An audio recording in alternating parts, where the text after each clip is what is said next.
kugira no guhindura amagambo yawe. So when you change your words, uba winjira no mu the atmosphere of prayer.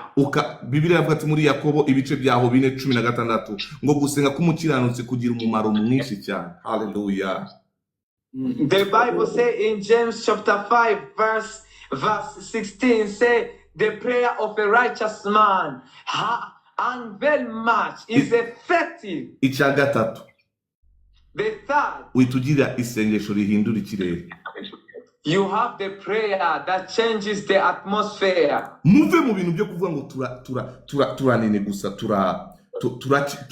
turasenga gusa. Hari ibintu bikidukurura tubanze tubihindura.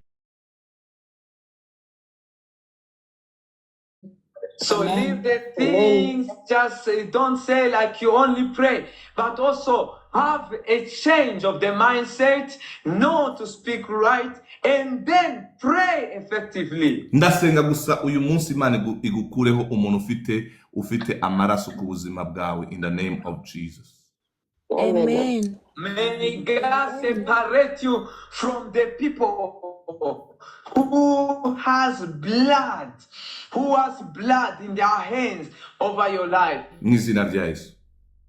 Amen. In the name of Jesus Christ. Iyo ikimenyetso cy'umuntu wasenze noneho.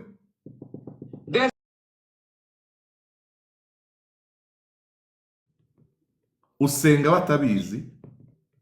You pray while they don't know. Ikabimenyesha batabishaka.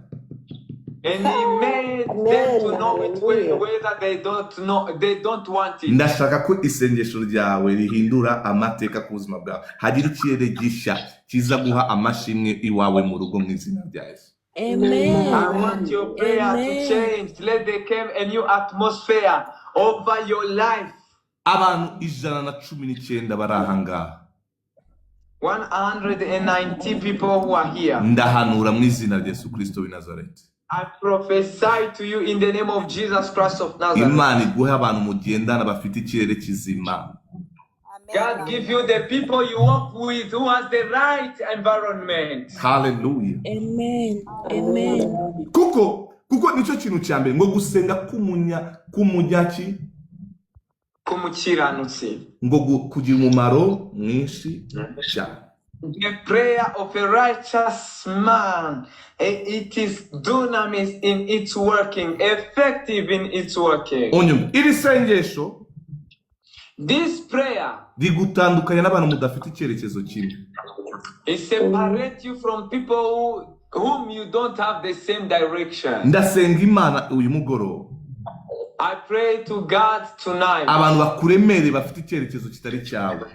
The people who are heavy to you, who has an atmosphere that is not yours. Batangire gutambuka bacaho mu izina rya Yesu bari ku rubuzima bwawe. Let them start going away in the name of Jesus. Irangaye Burayi ntabwo naryaga nabonye papa wanjye anzanira ibintu by'ibyatsi ngo uyu munsi nta kurya ngo uyu munsi ngo turarya ibi bintu.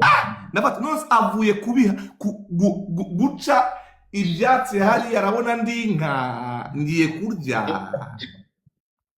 When our pastor arrived in Belgium, they brought the vegetables ago. And he was like salad. You have to call it salad. Eat the vegetable salad. Mbona ichime ni cyatsi cy'umutuku. He saw one was a red vegetable. Mbona ikindi kimeze gutya.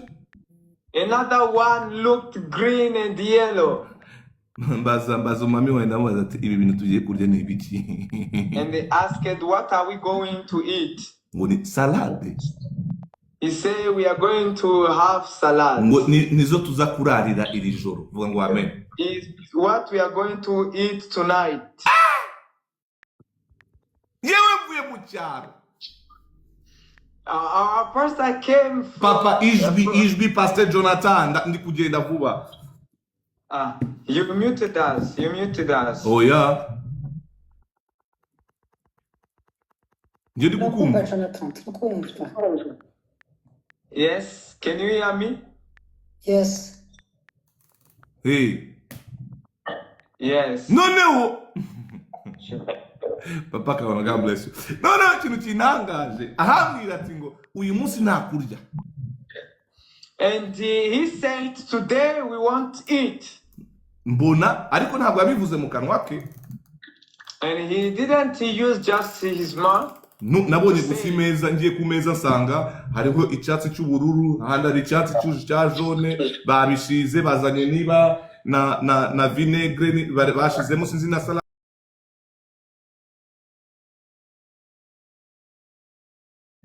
And he came, he found everything was prepared, but everything was vegetables only. Ndavuga ati ibi bintu ni ibiki? And he wondered, what is this? Vuga ngo haleluya cyane. Say hallelujah. Mbaza mami wanje ngo ibi ni ibiki? Arambwira ati muri salade. And they asked mommy, he say, what is this? He say, it's salad. Namwe ati ibi nibyo ndara ndiye ijoro ryose nkabyuka mu gitondo. Our pastor asked and he say, this is what I'm going to eat only and the whole night. Ubusanzwe njyo ndya gatatu mu ijoro, vuga ngo amen. And normally our pastor ate 3 times in the night. Ngomba kurya ngiye kubwiriza, ndangije kubwiriza nkarya, nkarebaho niba ari filime cyangwa se ibiki byose nshaka kureba, najya no kuryama nkongera nkarya kuko inzoka yanjye irakora bien, nta kibazo ifite, irisanzura. Amen. And he ate 3 times in the night because he's well in his belly. Icyo gihe noneho nta masengesho ntacyo, barambwira ati noneho igihe cyo kujya kuryama kirageze. And they say now it is a time to go to sleep. Noneho ndazamuka. And he went up. Bigeze saa 6 z'ijoro. When it was 12 in the night. None byatsi njyo nabyo nari, vuga ngo amen. And he did not eat these vegetables. Hayabati umbiriye bikamera mu nda yanjye byagenda ute?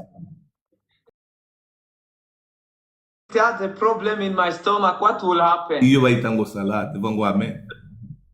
That is called salad. Bamaze kujya kuryama nanivire mu Kigali, narazanye kinazi yanjye, vuga ngo amena n'isombe ry'umunota umwe, naramanutse kidogo bajya ngo ndi mu ndimi ndi gusenga, ndi muri sharababa, kumbi ndimo gusonga ubugari bwanjye na kinazi yanjye mu ijoro, vuga ngo amena cyane. Nyo nari umwana w'umusilamu twaryaga idaku, vuga ngo haleluya cyane, ntacyo ibyo bintu mwayeho, batubyutsaga saa 9 kurya idaku, vuga ngo amen. Noneho bo bagira ngo ndi gusenga, nkajya nkatubugari bati rebo sheketereba, mana urindi inzu ubugari bukamanuka, vuga ngo haleluya cyane.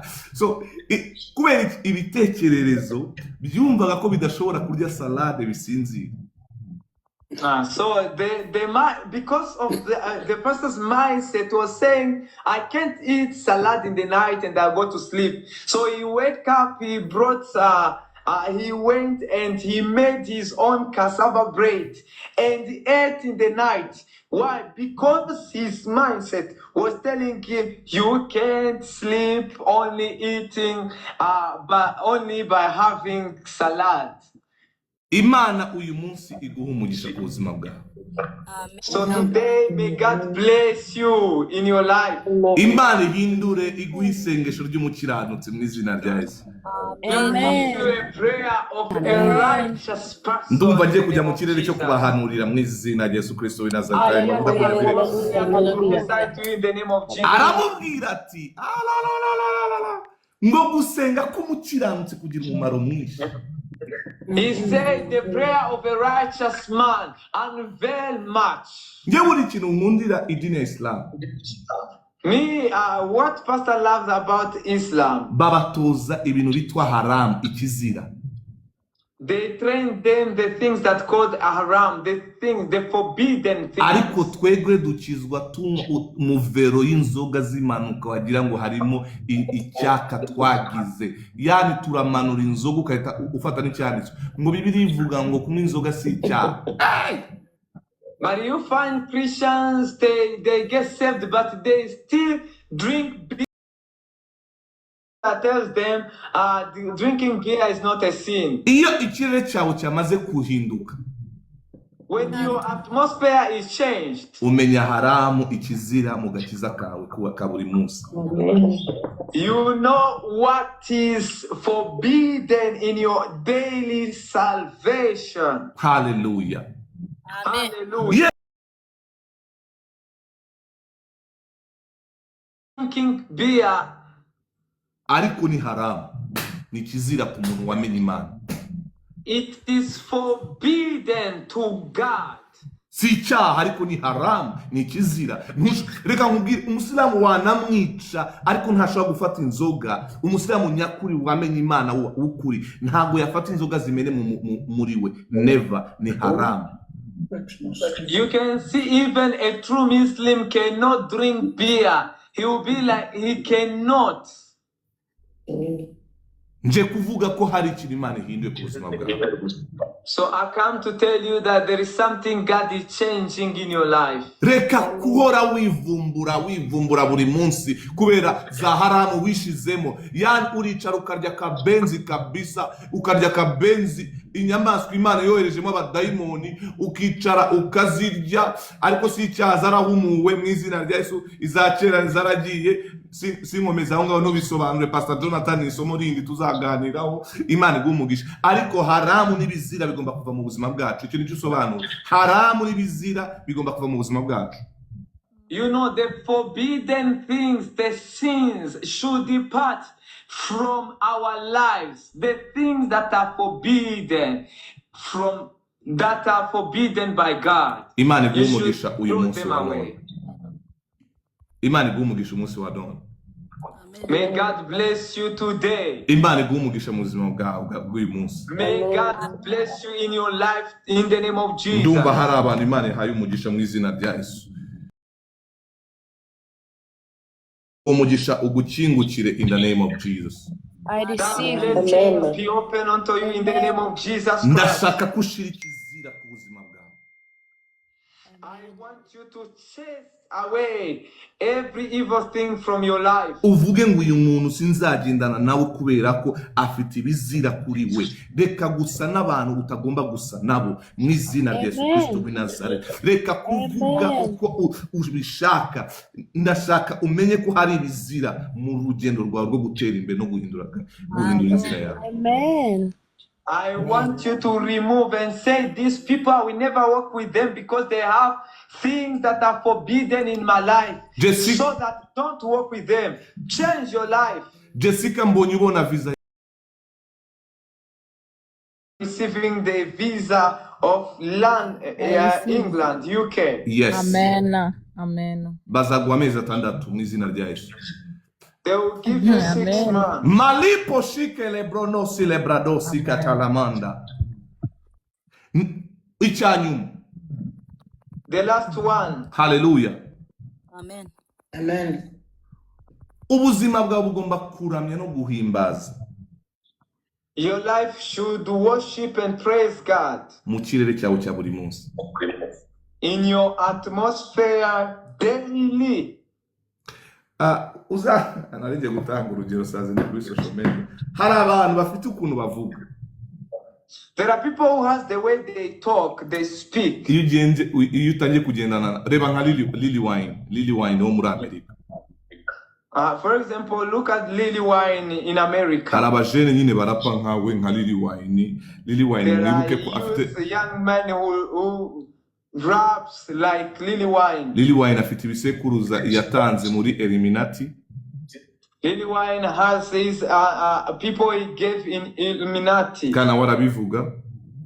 And himself he said. Muri rusange ubuzima butwigisha ibintu byinshi, ariko yewe ikintu ubuzima bunyigisha cya mbere ni ukwicisha bugufi no kwihangana. Nawe zagukoresha kwica mama wawe cyangwa gutanga so cyangwa kwica ikintu runaka kugira ngo uzabashe gutera imbere. Know that if you walk with him, you will also need for you to prosper. You find his spirit influencing you to kill your mother or your dad or anybody as he gave also sacrifice. Indi minota 20 nsigaranye ya prophecy turangiza saa 6 n'igice. Imana igumugisha. Dore icyanyuma Imana iguhaye gutera imbere ku buzima bwawe. Imana iguhaye kwegera kure. Icyambere hindura uko utekereza. Nuhinduka utekereza uzahaguruka ujye gushaka akazi, uzahaguruka witekerezeho bishyashya, uzahaguruka ukorere ubundi bushya ku buzima bwawe. Hindura uko utekereza. Change the way you think. Change the way your mindset is. If you think right, you rise up, you go to look for the work, you will have something to do, and your life will be changed. mureke twumve n'icyo Imana ivuga hejuru y'ikirere cyacu mu izina rya Yesu. Let us also obey what God says over our aya magambo faith. mbigishije These words that I'm teaching you, reka nkubwire buriya umuntu yakwigisha gukora nabi ariko Imana itaguhaye uyo mutima ntago wumva ko wabikora. let me tell you something. urakurwanya umutima. People can teach you to do bad things, but if you in your heart that thing is not there, you cannot do bad thing. Nukuri njyewe iyo nahahiye ahantu bita iyo ntagiye muri shop yitwa Albert y'ahandi numva ntashobora kugura ibintu nagura byose ngomba kubigurira aho ngaho. There's a shop where a pastor goes to buy things, and if he doesn't buy things there, I feel like there is nothing sweet like that place. hari umugisha Imana yaguhaye uturutse ku babyeyi bawe. There's a blessing God has given you from your parents. Imana yo mu ijuru ugiye kugukurikira mu izina